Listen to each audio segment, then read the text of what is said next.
Hello, my name is Wendy Kaneko, and I'd like to tell you a little bit about my Obon Goldfish story. It all started with my brother, Jeff Kaneko, who won it at the Mountain View Buddhist Obon Festival back in the late 80s. He grew to be almost 15 inches. He was as big as my arm, pretty much. What size tank was Champ living in? A 70-gallon tank. It was pretty big. And his name wasn't Champ all the time. My brother never named him. But through the years, since he survived all these different ick episodes, I named him Champ. And then one time he got sick again, but this time he had some red streaks in him, and so I knew it was some kind of maybe bacterial type of infection, and so that's when I thought I should take it to a vet because I didn't know how to treat that kind of stuff, and so that is when I took it to the vet, and the vet went to examine him and took him out of the bucket I took him in, and he dropped it, and he dropped it from probably 3.5 feet from the ground, tabletop height.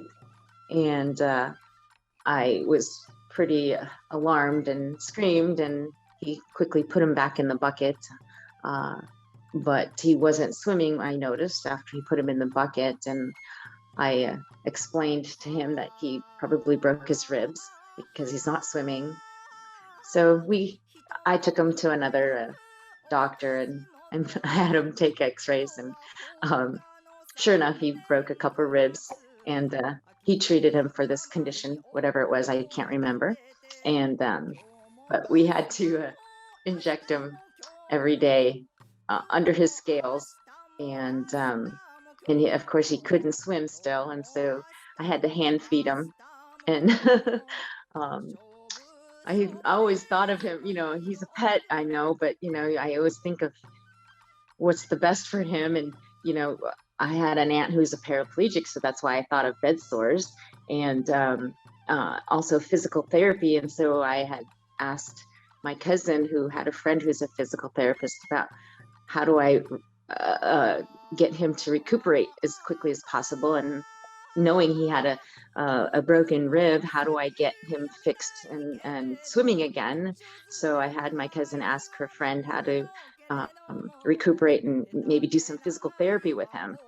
And so I think her friend was taken back a little and asking me why and how would she do that. And but then unfortunately I had to go to a business trip across the country, and my boyfriend at the time continued the treatment, and by the time I returned from my trip, Champ had passed.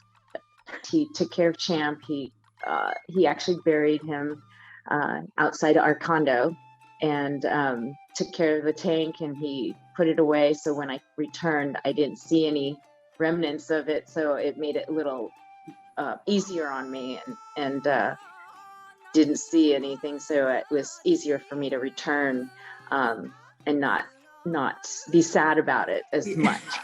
To see the empty tank and all that kind of stuff. And then when I wrote this story, I was really sad, and I actually cried, but he reminded me that I could still visit Champ because he's buried outside our condo, which I still have, but I have tenants there, and so I don't think I should visit.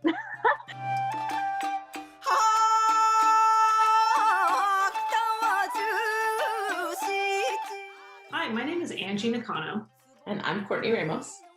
And we wanted to tell you our Obon fish story. So Courtney's been coming with me to Obon for several years. We used to help with my parents, Russ and Judy Nakano's Polish sausage booth. But the very first year I brought Courtney was 2007. Along with wanting to eat all of the food, I had two main goals: win a goldfish and play some bingo. I accomplished all of those goals. And we brought home our tiny fish, Nobo. He was super tiny, standard goldfish. Took him home to live with me and my roommates. Then a little while later, moved into an apartment with Angie. And we noticed that Nobo, he looked kind of lonely. He was just floating around, looked kind of sad. So we went and we got him two friends, two other standard goldfish. Yeah, we went to like PetSmart or something and got two 12-cent fish that were also about 1.5 inches long. So then there were 3 fish. They were goldfish, so Nobo was gold. Crux was also gold. And then the third one was a black and white fish that we named Tile Floor because it looked like a tile floor pattern. So we had these 3 fish. They seemed very happy. They chased each other around. They moved with us when we moved to, eventually to San Francisco. Ooh, and moving with goldfish is tough. When we moved from Mountain View to San Francisco, it required 3 separate 5-gallon buckets, 1 for each fish. There was a lot of splashing. They do not like nets. So it was, getting the biggest bowl that we had in the kitchen that would actually fit in the tank that we could use to pull them out. Sadly, when we moved to San Francisco, we only moved with 2 fish. Crux didn't make the move.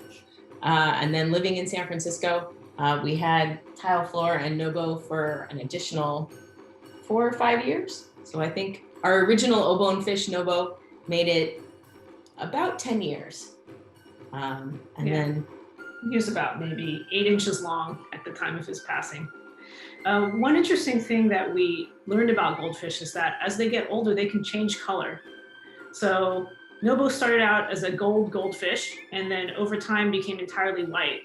Whereas our remaining fish, Tile Floor, started out as a black and white fish, became gold, and then in his later years actually became half white and half orange, maybe doing his best impression of a koi. So now Tile Floor, our remaining fish, is going on 14 years old. It is about 11 inches long and has made another move with us into our home. And this time I don't think we could move with him again because he literally kind of nose to tail just barely fits in the 5-gallon bucket. And Courtney is no longer allowed to play the goldfish game at Obon. So now I just play bingo.